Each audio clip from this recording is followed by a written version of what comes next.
Yan, 8:35, friends and relatives. Yan yung inahin natin. Nangingitlog na naman yan. Tsaka tumitilawak. Tsaka ito, tawag yan. Ipa-prime na natin yan dahil ibabalik natin yan dun sa brood stag. Tsaka yung mga kalapati natin, pahinga muna dahil yun nga, nagka-problema dun sa club. Hindi na matuloy yung laro. So, ayun.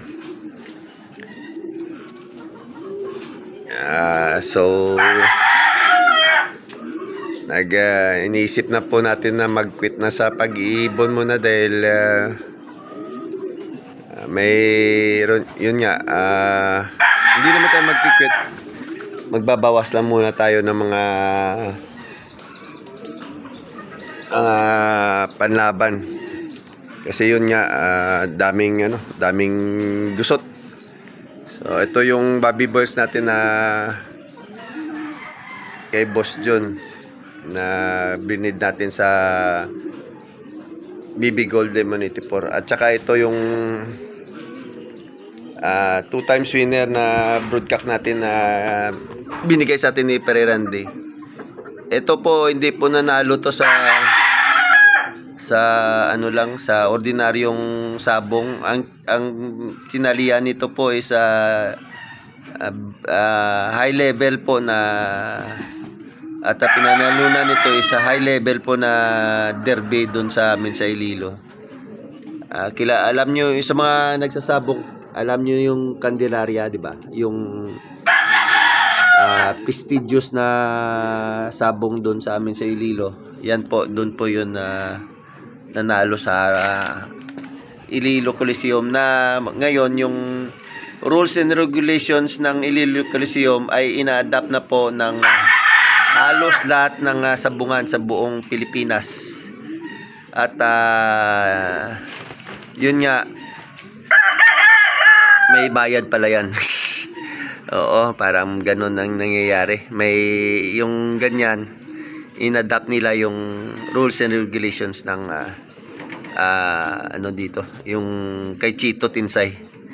So yan po, hindi po biro ang pinanalunan nito, at ang laki ng pinanalo nito, at nirigalo po sa atin ng ating kumpare, kaibigan at kaklase. Yan po ang RKG Red. Tulad ng iba, dalawa din ang red niya. There's a lighter side and a dark side. Tsaka yun naman yung RKG hatch nila. So mataas na level po ang pinanalunan nito. Hindi po yung yung sa small time, big time po yung sinalian nito. Kasi yung may-ari nito po ay sumasali sa Breeders Derby. So, pag Breeders Derby po doon sa amin, hindi po madali ang labanan doon. Kasi yun nga, di ba mga breeder maglalaban? Mga malalaking breeder, dyan po sila sumasali. So, high level po ang mga competition nito na sinasalihan. Ito po yung RKG hatch. Yan, ganda no? Yan. Yun yung nakaraan binitaw natin. Tsaka ito yung tatay niya. So, ibabalik natin yung tatay niya sa hatch para makapalabas ulit tayo ng ganun, ng tulad niya. So, yung sa 8 niyang anak na na-produce natin, may sinabong na sina Boss Ray na 7 months, 2 nanalo na, 1 patay. So kay Boss Ray 5 yung nakuha niya, tsaka yung isa, at yung isa kay Boss Chito Zaragoza, yun na nasa kanila, na pinag-usapan namin na isasali namin tumato sa 3 hits. So meron pa tayong 2 doon. May isa kay Boss Ray na sa lights, sa RKG Red, at kay Boss Chito Zaragoza. Ito ay sa RKG Hatch, photo hatch. Ang ganda. Yan. So yan po yung kapatid po to ni Showtime. Ang mga kapatid nito po nananalo na. So kung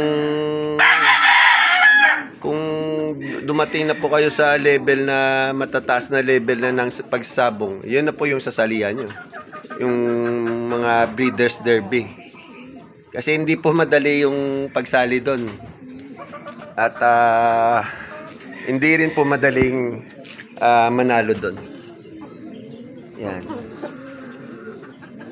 2 times winner sa derby. 3 pong wing ban yan. At syempre kahit sino lahat naman wala namang nakaka-dominate ng sabong na hindi sila natatalo. Kung meron sila man nagsakwento na sabongero na hindi pa siya natatalo kahit kailanman, sinungaling po yan. Kahit nga si Ducalce natatalo kahit nga sina Biboy, sina Atong Ang, sina Patrick Atonio, hindi rin nalayo minsan sa yung mga nagsasabong sa mga nangangalapati. Siyempre kung sa kalapati, pag nanalo yung manok mo, kahit sa kalapati, pag nanalo yung ibon mo, kahit sa manok, it is your right na magyabang kasi achievement mo yun. Ay okay lang po yun pag nanalo po tayo sa sa kalapati. Bigyan mo naman yung sarili mo ng kumbaga pat on the back na siyempre nanalo, edi magyabang. Pero siyempre may subtlety. Wag naman yung parang wala ng bukas. Minsan kasi merong mga ganyan. Tapos pag natalo na, wala na. Okay lang maging proud. Ito yung mga yan natin na pinaplano kong mga green legs na to. So 3 to.